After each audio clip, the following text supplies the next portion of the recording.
Olá, seja bem-vindo ao canal 14net Anápolis.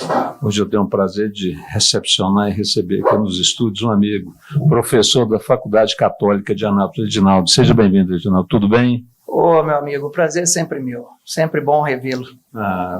Idêntico aqui, o mesmo sentimento meu.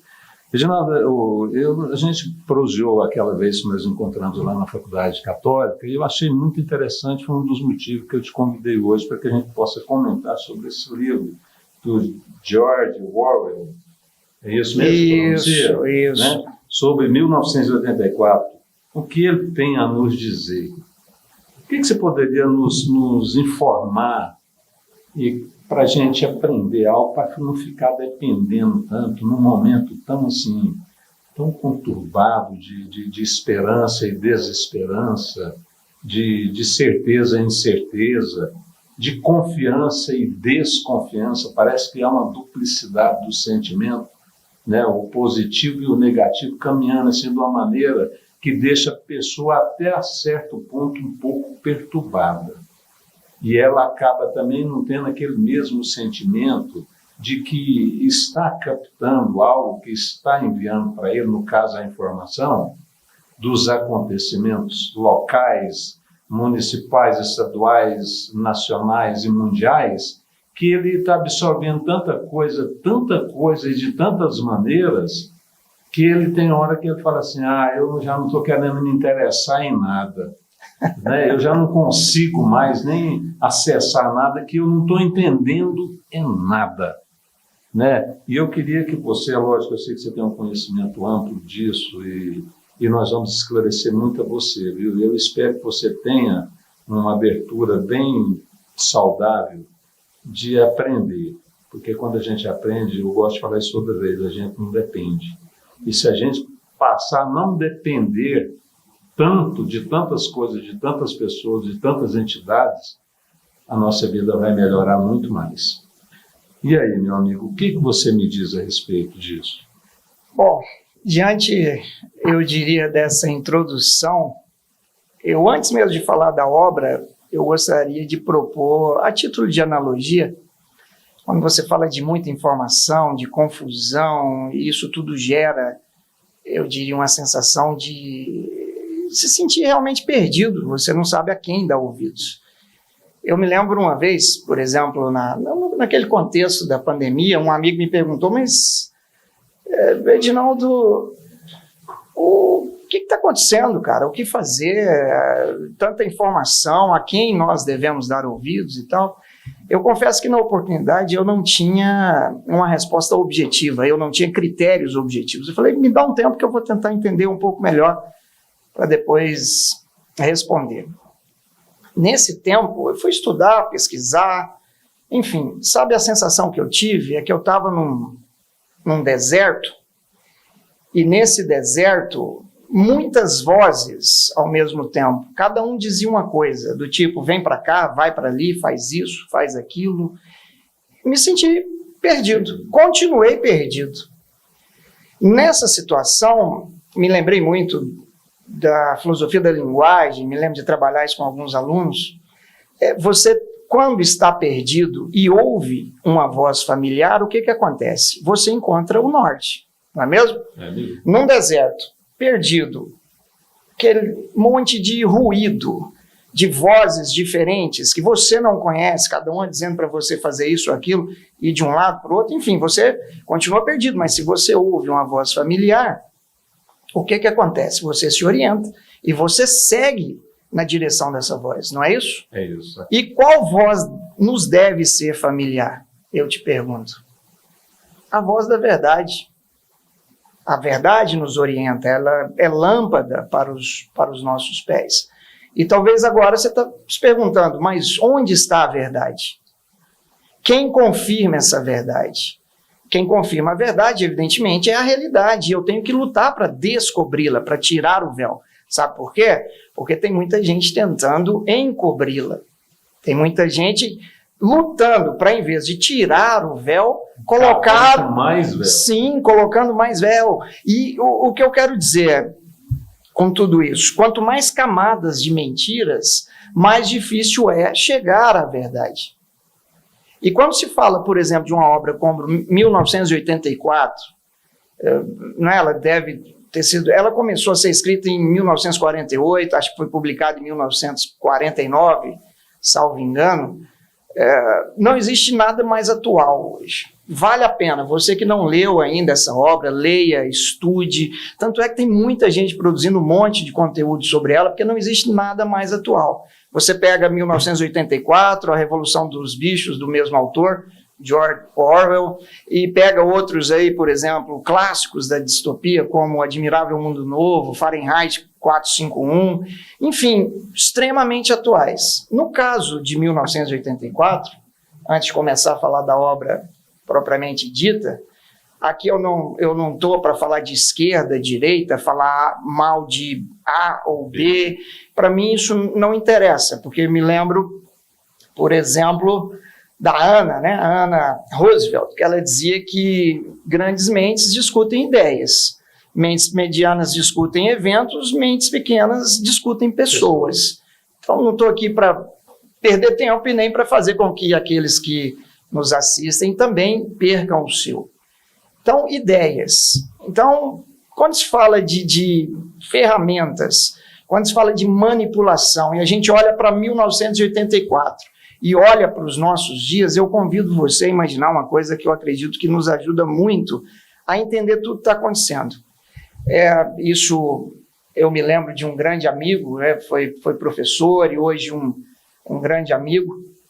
Ele sempre dizia: Edinaldo, presta atenção, toda mudança começa no mundo das ideias, essas ideias geram novas ideologias, essas ideologias são colocadas em prática nas instituições. E nós vivemos em uma sociedade institucionalizada. Então, com essa chave de leitura, olhando para 1984, você percebe as ideias, percebe as ideologias e percebe as instituições. E percebe também as ferramentas que eles usam para colocar tudo isso em prática. Então, por exemplo, olhando para 1984 especificamente, o chamado telemonitor, ou dependendo da tradução, teletela, um aparelho que permite que você envie e receba mensagens ao mesmo tempo. Lembrando que George Orwell, escreveu essa obra aproximadamente 20 anos antes da internet ser inventada. E ele falava dessa invenção, e quando isso se tornou possível, a nossa vida privada acabou. E aí, olha para os smartphones hoje. Você não consegue, às vezes, formular um raciocínio sequer sem que uma mensagem, né, te anuncie, né? Olha para cá. O fulano de tal publicou isso e aquilo, olha aqui. E você, ao mesmo tempo, também vou publicar alguma coisa. Enfim, onde está a nossa vida privada hoje? E como esses smartphones, a título de analogia, estão sendo usados hoje? É diferente de como o grande irmão usava em 1984 para manipular, para controlar, para fiscalizar. 1984, se você ousasse sequer pensar diferente do que o Estado esperava que você pensasse, você era punido, era perseguido, era combatido. E aí eu te pergunto, hoje é diferente? Não.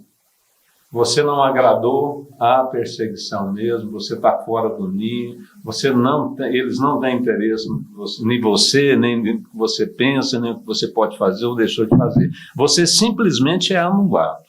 Anulado, não existe. Entendeu? Sim, é até interessante um termo que se usa odiernamente, né? Você é cancelado. Cancelado. Eu acho impressionante isso, né? Você é cancelado. Como assim? Então, quando eu falei de ideias, ideologias e instituições, tendo em vista as instituições da obra 1984, eu também pergunto, é diferente hoje? Lá, por exemplo, eles falavam da polícia do pensamento. Insisto nesse ponto. Quando você pensava de forma diferente, você era punido, você era preso, enfim, torturado, até você mudar de ideia. E não bastava você dizer, não, tá bom, eu concordo, eu vou viver como vocês estão dizendo. Não bastava você só era isso. Monitorado, né? Você era obrigado, além de viver como eles queriam, você era obrigado a concordar com isso. E hoje é diferente? Não. Eu me lembro agora, por exemplo, de Fulton Sheen, que ele dizia: há uma confusão terrível quando se fala de tolerância. Tolerância, ela deve ser sempre aplicada às pessoas, nunca aos princípios. Por que nunca aos princípios? Os verdadeiros princípios são negociáveis, na sua opinião? Não. Não podem ser, porque senão não são princípios. Então, quando você fala de verdade, de confusão, a gente tem que criar também algumas ferramentas para evitar, porque eu me preocupo muito, muito mesmo, porque até onde eu consigo enxergar, e eu devo dizer, minhas limitações são muitas, mas até onde eu consigo enxergar, as pessoas que estão preocupadas com a verdade hoje são aquelas que lutam, que fazem de tudo para escondê-la. Hoje nós falamos de, por exemplo, PL das fake news. Talvez em outro momento a gente aprofunde isso. Mas quem vai determinar é verdade ou não? Que critérios vão ser usados? Acredito eu que não vai ser a realidade. Porque, para mim, verdade é a adequação da inteligência à realidade. Há uma conexão entre o que eu penso e a realidade, porque senão a coisa só fica na minha cabeça. Se você estuda um pouquinho de metafísica, é interessante mencionar, sem querer parecer muito chato, mas quando você fala de ser, tem diversas espécies, vamos dizer assim também como diversas propriedades do ser. Mas, por exemplo, você pode falar de um ser abstrato, de um ser concreto, de um ser possível, de um ser divino, de um ser necessário, de um ser contingente, enfim, diversas espécies. Mas tem também o que a metafísica chama de ser impossível. Como assim? Ser impossível.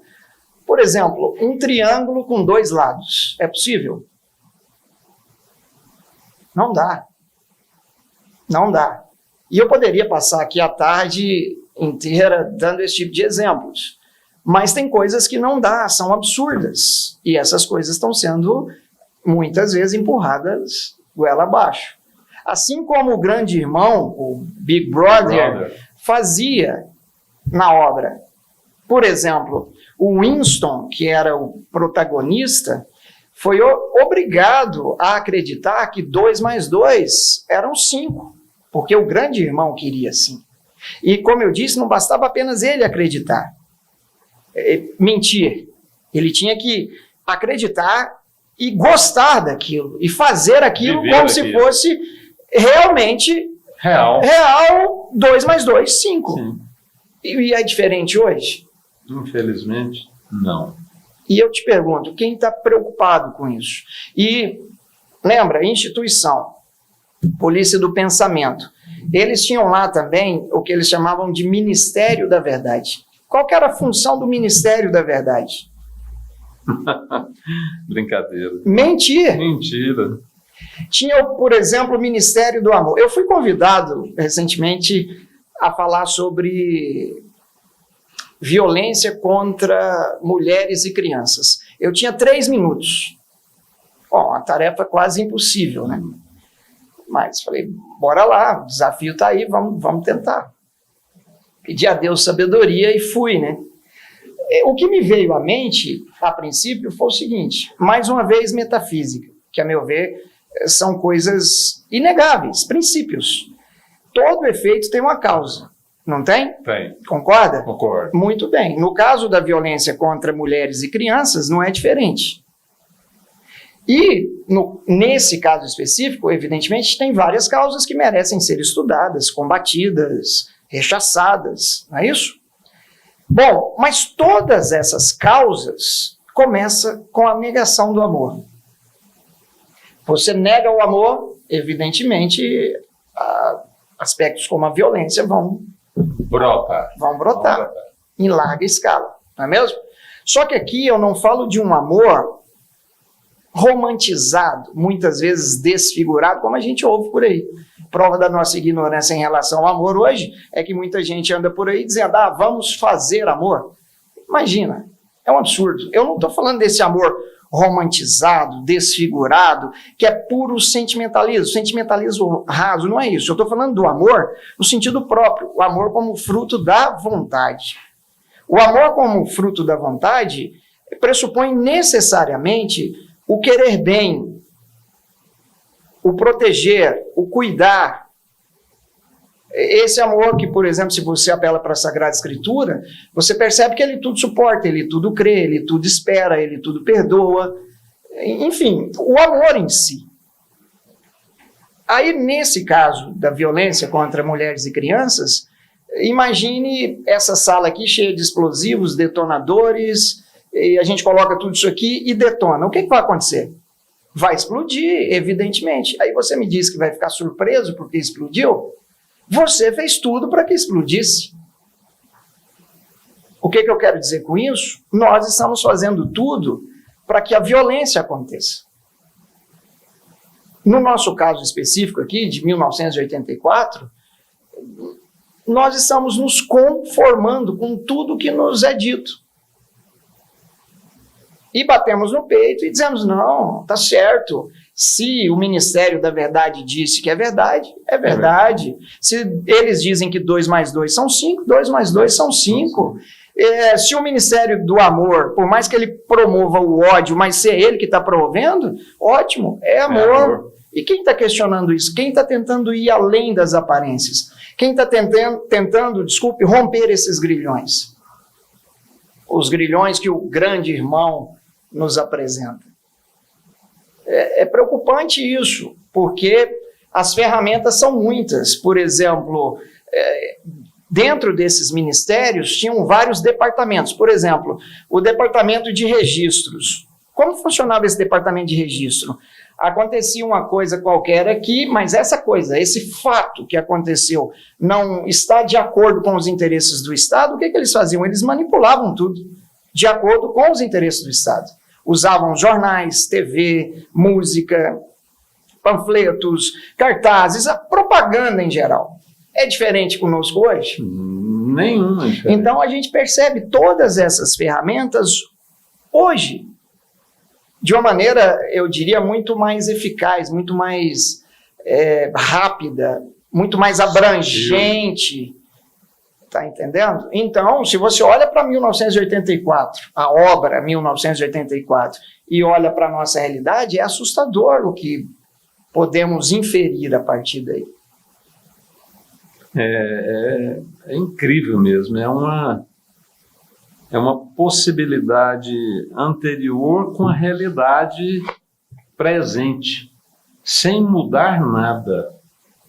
O mesmo modo operandi, a mesma maneira de conduzir, de utilizar, quer dizer, vem da ideia, depois passa, vai, mas até chegar no órgão público.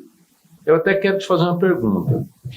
Todo desencadeia, chega no órgão público, que ali eles dominam, seria a questão mesmo financeira, porque a gente vê como que toda uma sociedade se rendeu ao silêncio, todas, eu não estou falando só uma, não, todas, religiosas, todas, não tem uma exceção, mas silenciaram tudo assim num passe de mágica mesmo. Ninguém fala nada, não sabe, ele até percebe que tem algo que não está correto, porque a gente conversa, a pessoa às vezes ela manifesta, mas depois ela, na hora que você fala, mas e isso? Não, tudo bem, isso tem razão. Mas até tendo essa razão, não, mas vamos continuar assim. Aí a gente percebe, será que é só a questão financeira, a segurança financeira do cara estar lá empregado, se é em qualquer órgão público, ele está recebendo, e se for também no outro lado, será que há ameaças também? Né, que ninguém tem coragem, os poucos que se manifestam, a gente vê que há uma retaliação mesmo.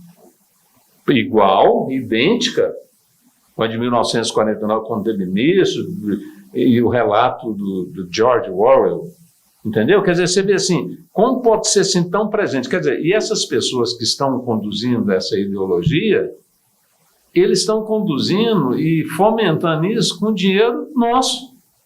Sim. Né? São grandes homens da mídia, pelo que a gente percebe, até pela leitura desse livro, que eles começam aqui, mas finalizam na questão pública.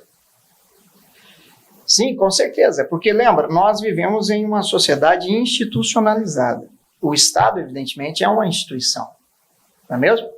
E o Estado, quando assume o poder, por exemplo, a escola num Estado totalitário, o que seria a escola em si? Uma ferramenta de quem? A serviço de quem? Do governo. Do Estado.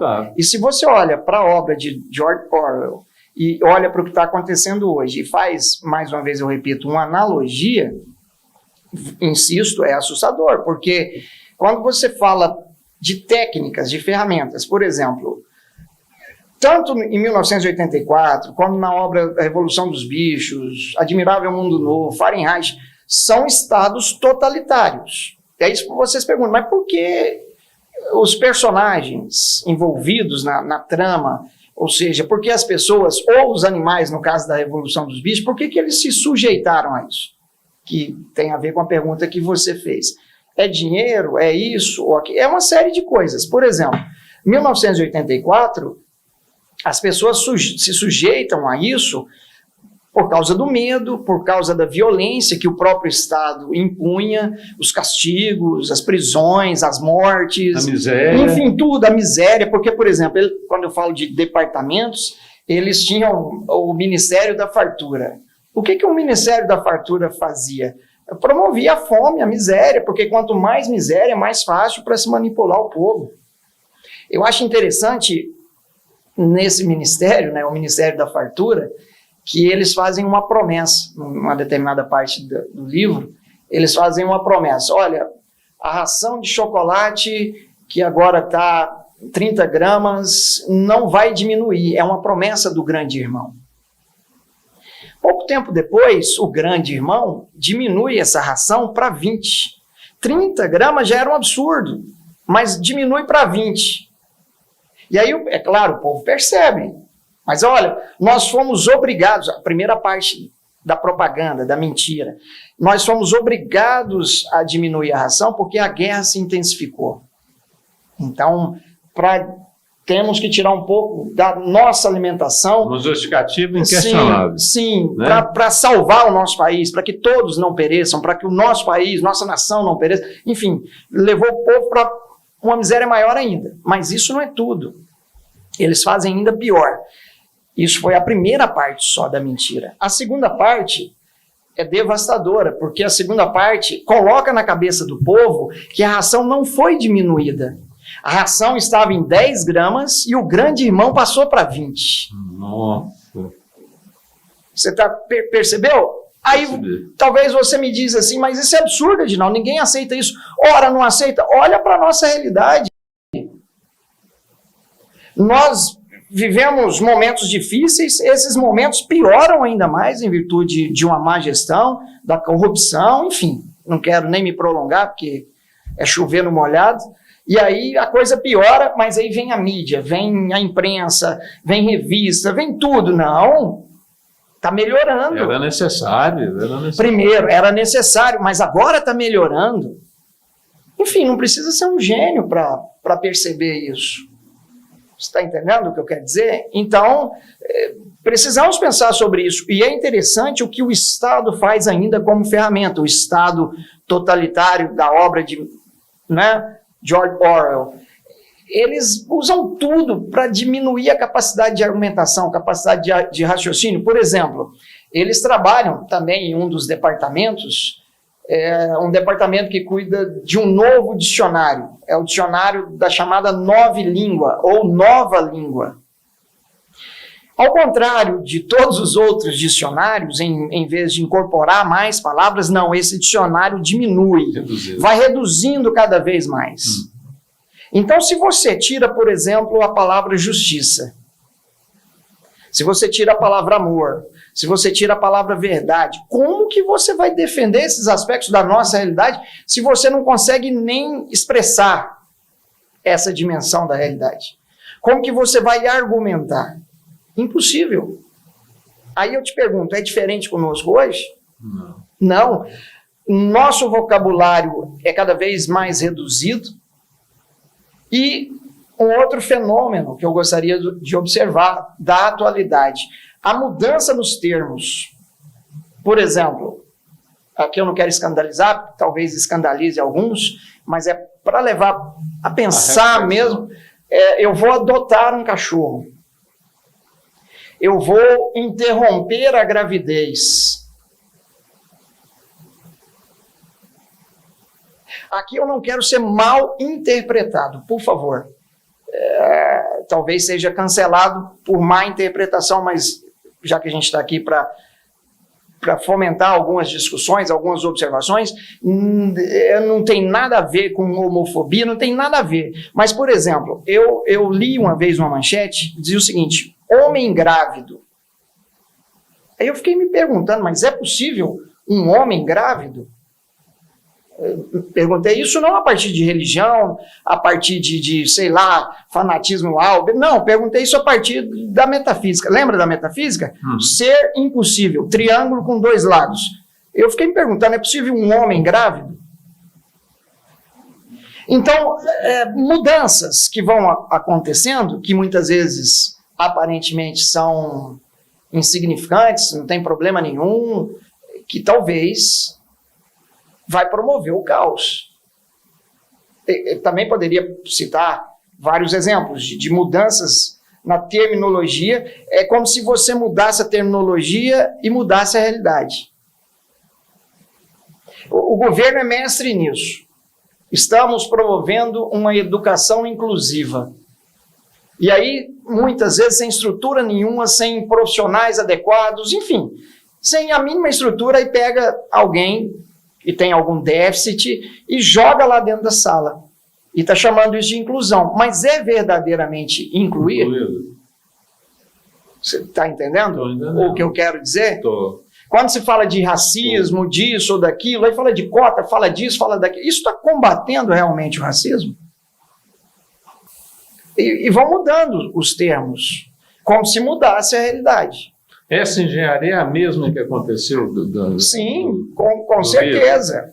Com certeza. É manipulação. Essa história de você jogar todos contra todos, né? Por exemplo, homossexuais contra heterossexuais, gordos contra magros, brancos contra negros, ricos contra pobres, patrões contra colaboradores. Quem ganha com isso? Já parou para pensar? Acredito eu que também não precisa ser um gênio para perceber que um reino dividido, ele se enfraquece, ele fica mais fácil de ser conquistado. Então, todos ali brigando com todos, isso gera o caos. Quem chega para resolver o problema? O grande irmão. Grande irmão. É o bam, Aí, bam, bam. quando você pergunta por que as pessoas se sujeitam a isso, percebeu? Pelo medo, o comodismo, enfim, uma série de coisas. Pelo prazer, pelo castigo. Então, tem ferramentas que eles usam para... Aqui, se você me permite, também acho que vale a pena a analogia. Uma vez ouvi um camarada contando uma história. Segundo ele, ele tinha 13 irmãos. Eles moravam na roça.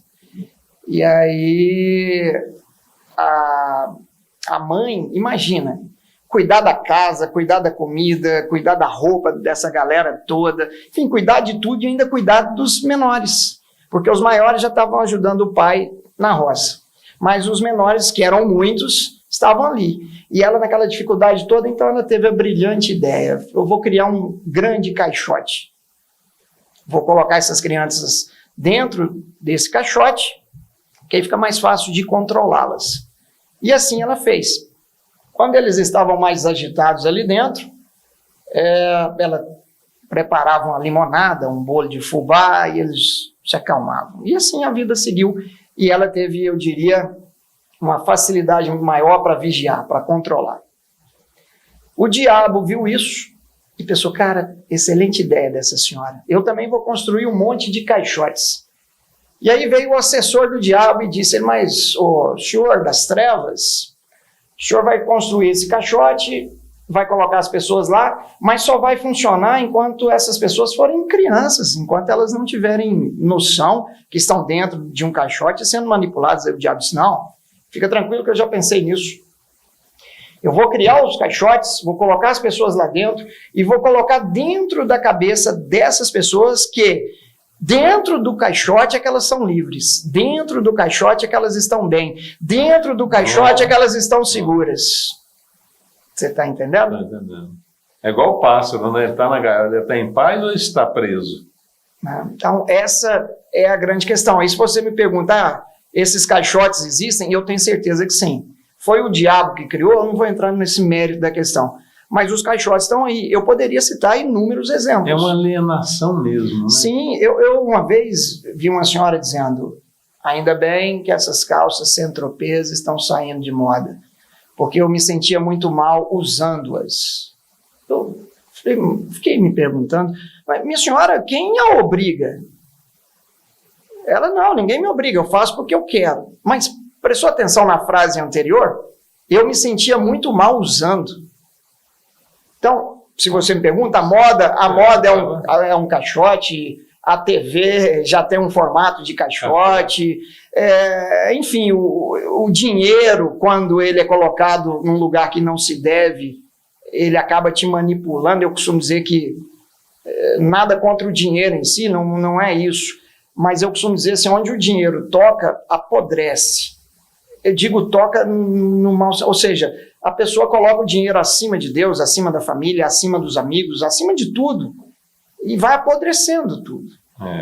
Então, e tudo isso... Ele é escravo mesmo do dinheiro. Né? Sim, ferramentas. Se a gente fala de dinheiro, fala de consumismo, me lembro, por exemplo, dos burgueses. O que os burgueses faziam para controlar, primeiro, o que eles chamavam de massa, ou seja, os operários?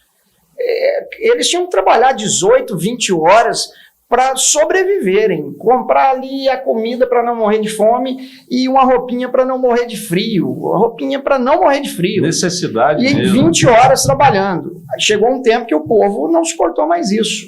Os sindicatos se organizaram, não, vamos lutar pelos nossos direitos e tal, e tal, e tal, e tal. Bom, conseguiram. Mas a manipulação, a escravidão acabou? Não. Começaram a pensar o que nós vamos continuar fazendo para que eles trabalhem cada vez mais, ou seja, continue debaixo dos nossos, eu diria, dos nossos controles, né, do nosso domínio. Na sua opinião, o que foi criado depois? Para mim, claramente, a gente hoje é questão digital. Hoje as pessoas são realmente escravizadas pelo Instagram da vida, pelo Facebook, e assim sucessivamente. Tem gente que você chega em casa, as pessoas ficam... Você chegou, tá no celular, não sai mais, não tem interesse de passear, não quer sair, não quer ir almoçar fora, não quer nada. Se você entregar o celular ali, está tudo resolvido. Sim. Só que eu faria uma observação. Quando eu perguntei o que eles usam a partir dessa revolução, vamos chamar assim, para continuar escravizando, é o consumismo. E esse consumismo, para aproveitar a sua deixa, é potencializado pelas mídias, pelos smartphones, né? Enfim, pelos meios de comunicação em massa. Está entendendo? Isso tudo é usado, por exemplo, uma coisa que eu julgo muito idiota, para manter o status. Para mim, status é, às vezes, você comprar o que não precisa com o dinheiro que não tem para agradar quem você não gosta e muitas vezes comprar isso com dinheiro que você poderia usar para muitas outras coisas. Você assume dívidas, às vezes impagáveis, só para manter as aparências, em virtude do chamado status. Que seria mais um exemplo de caixote, entendeu? De meio para te escravizar. Mas aí você vai falar com o camarada e ele vai te dizer o seguinte, ó, eu faço isso porque eu quero. Mas é realmente isso? Então, são coisas que eu acho que vale a pena pensar sobre elas. Essa questão do consumismo é violento mesmo. É muito violento. E realmente também a questão digital veio e potencializou isso. né, a questão do consumismo mesmo. Foi utilizado muito, por exemplo, você falou anteriormente no início da conversa, que hoje eles monitoram a gente. Minha esposa mesmo entrou num site aí, um interesse no automóvel. Você não acredita que no dia um cara ligou para ela? Não, acredito. E detalhe, são as ferramentas, né, que eles usam. Eu acho muito interessante. Você faz um tipo de pesquisa desse, sei lá, num site qualquer, depois, qualquer artigo que você se proponha a ler depois na internet, são cheios daquelas janelinhas, né? Promoção, não sei o que, tal. Você não tem mais paz, né?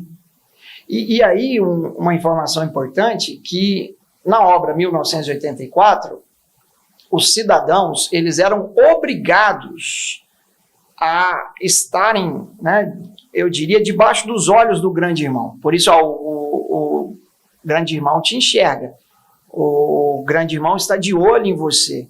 Mas eles eram obrigados. Na sua casa, tinha lá, para tudo que é canto, os telemonitores, nas ruas, enfim, todo lugar, no trabalho, todo lugar. Eles eram obrigados. Você não podia ficar em um lugar onde eles não estivessem te vendo.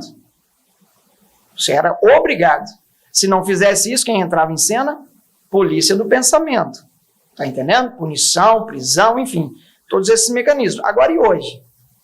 As pessoas não são obrigadas a estarem o tempo todo com o celular na mão. Mas no entanto, se sujeitam a isso. Não é mesmo? Interessante. Então, lembra do caixote? Eu estou dentro dele, mas na minha cabeça é dentro dele que eu sou livre, é dentro dele que eu sinto prazer, é dentro dele que eu estou bem. Qual é o primeiro passo para você deixar de ser um escravo? É perceber que você é um escravo.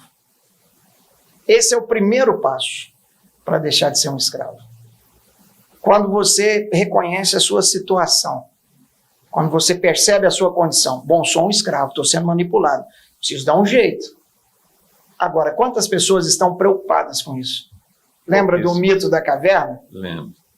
Quando aquele que é prisioneiro se liberta, sai, contempla o bem, a verdade, a beleza, enfim, contempla a realidade como tal e se lembra dos antigos companheiros de cárcere, volta lá arriscando sua própria vida, ele volta lá, olha, você está acorrentado, você está preso, isso aqui é só sombra. As pessoas, obrigado, valeu, me libera. É assim? Não, elas se revoltam contra aquele que quer libertá-lo. Olha para a história da humanidade. Eu estava vendo ali também a questão até do rompimento, do sentimento, amor, em termos de relação mesmo, de namoro, de casamento. Quer dizer, algo assim, é uma engenharia, eu não sei se eu poderia usar essa palavra, Edinaldo, uma coisa assim que você fica impressionado com a potencialidade de alienação de tudo isso. É algo assim que você fica, nossa, mas que violência. Sim. Que algo assim tão perturbador mesmo, que você fica assim, e você acredita que dá para você ficar, é algo que depois eu quero ver se a gente na próxima, que a gente vai ter várias entrevistas para comentar a respeito de fake news, como que a pessoa é alienada, qual é o processo mental que é utilizado, por que acontece isso, por que eu aceito a escravidão sabendo que eu estou sendo escravo e o que eu posso fazer para me sair disso, como que eu vou detectar, como que eu posso melhorar, porque na verdade a gente fala isso para uma pessoa, mas como a gente não dá aquele feeling de como ela resolve, ela continua sendo escrava e pior, aí ela fica grilada com a gente, porque você falou de uma coisa, de um conhecimento para ela, de uma maneira que ela está te ouvindo, mas ela não está entendendo. Entendeu? Sim. Ela não está entendendo, então quando passar para a realidade dele, quando ela sair, ela parou de te ouvir e foi para a realidade, como você não deixou o caminho a seguir, assim, bem claro, porque nós ainda temos esse grande problema, vamos dizer, no Brasil. A gente sabe e não sabe de nada. A gente aprende e não aprendeu nada. A gente sabe que entende e não entende nada. A gente sabe que entendeu e não entendeu. Balança a cabeça mesmo, eu entendi, mas não entendeu. Sim. E precisa ser assim, algo muito claro. Olha, faz isso e isso durante tanto tempo e monitora o resultado. Entendeu? Porque eu creio que de uma entrevista, igual nós vamos fazer na próxima, é uma coisa que a gente vai ter que dar uma ferramenta para a pessoa falar, eu vou fazer então, eu vou fazer essa experiência dessa dica para ver o que vai acontecer daqui 30 dias. O que eu vou mudar mesmo? Como que eu vou detectar essa situação? Como que eu posso reverter? São perguntas excelentes, eu diria. Né? Por quê? Porque é fácil eu chegar e falar do tal, e pá, mas e depois, tá bom, Fernando, e agora? Como é que eu saio da caixa? Como é que eu vou sair disso? Eu sei que eu estou sendo escravo, mas eu estou aceitando ser escravo porque eu não tenho um método de ensino, de conhecimento, para me sair disso aqui. Eu sei que tudo isso que é usado, que foi usado lá, igual o livro próprio relata, sim, a gente vê que é isso no mundo inteiro. Sim, sim. No mundo inteiro. É no Brasil, é fora do Brasil, é em todo lugar. O modo operandi deles é o mesmo. É isso, é ameaça, é a punição. Sabe que é assim. E tem gente que sabe que é assim, tem uns que estão sendo até chantageados e eles falam que estão mesmo, mas não tem como mudar. Entendeu? Será que nós vamos sendo, eu diria, amarrados, condicionados, né, de todos os lados. Mais uma vez, me lembrei do mito da caverna. Eles eram amarrados de tal forma que a única coisa que conseguiam ver era a parede de fundo da caverna, ou seja, as sombras. Não conseguiam sequer olhar de lado. E não é diferente hoje. É diferente. Você vê o que eles querem que você veja. Aí talvez você pergunta, mas eles quem? Que também é uma pergunta muito interessante. Eu me lembro de Dom Manuel, saudoso Dom Manuel Pestana. Ele afirmava sempre, repetia sempre, a pergunta que você tem que fazer não é se tem alguém manipulando os cordéis. A pergunta que você tem que fazer é quem está manipulando os cordéis, porque tem gente manipulando, né? Agora, quem? E por quê? Me lembrei também de Matrix, o diálogo entre o Morfeu e o Neo, né? Tem duas pílulas, uma vermelha e um azul. E ele falou, você quer a mentira ou a verdade? Porque se você quiser a verdade, eu não posso te mostrar. Você tem que ver por si próprio, por si mesmo. Não é diferente hoje. Não tem como, por exemplo, alguém dizer, olha, o caminho é esse. Não, você tem que percorrer, você tem que encontrar as ferramentas, você tem que desejar. E não é tarefa fácil, sabe por quê? Isso tudo que está acontecendo, não está acontecendo de modo aleatório ou coisa que acontece da noite para o dia, não. São décadas, séculos.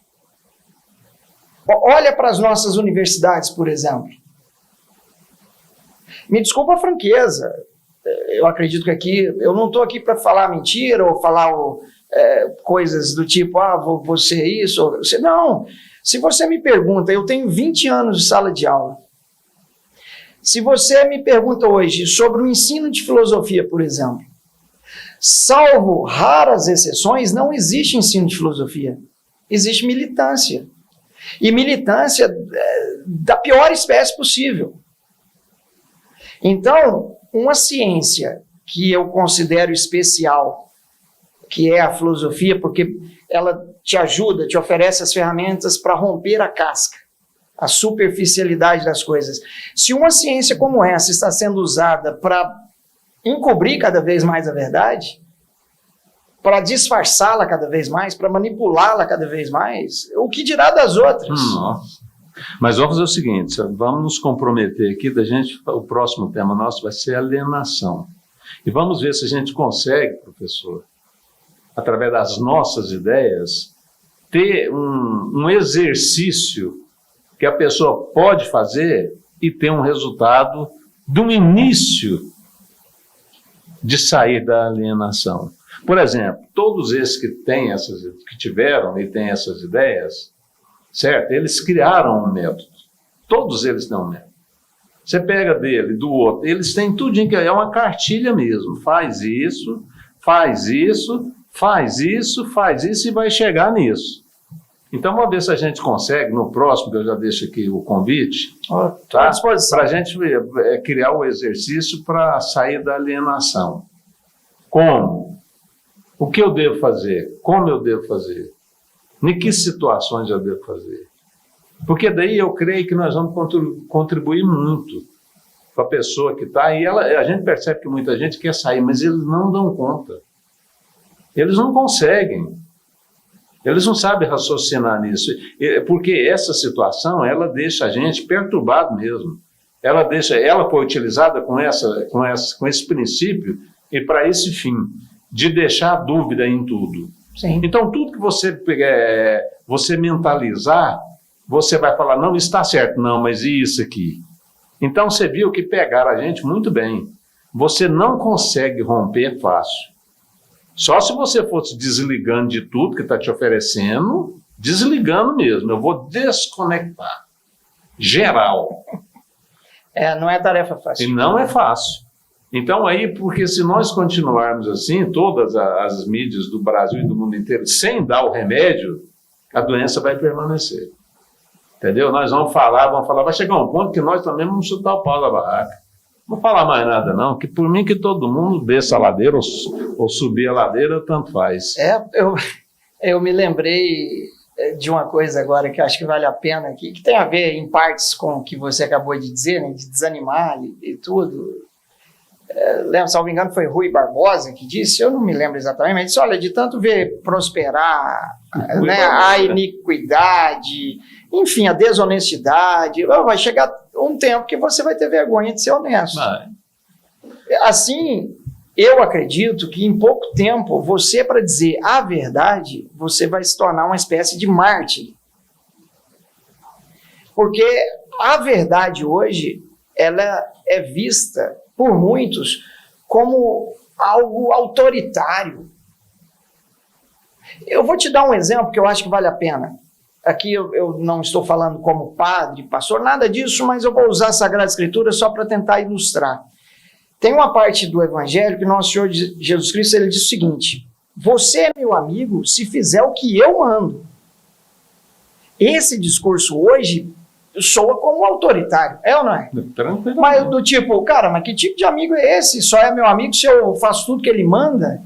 Mas se você olha... Você me ama se eu obedeço os meus mandamentos. Sim, é o mesmo contexto. Mas a frase em si, você é meu amigo se faz o que eu mando. Não mas quem está falando é a verdade. Não é a opinião, não é a sua opinião que você... Não, é a verdade. Conhecereis a verdade e a verdade vos libertará. Não existe liberdade autêntica, verdadeira, portanto, sem a verdade, sem o bem. Então, é por aí.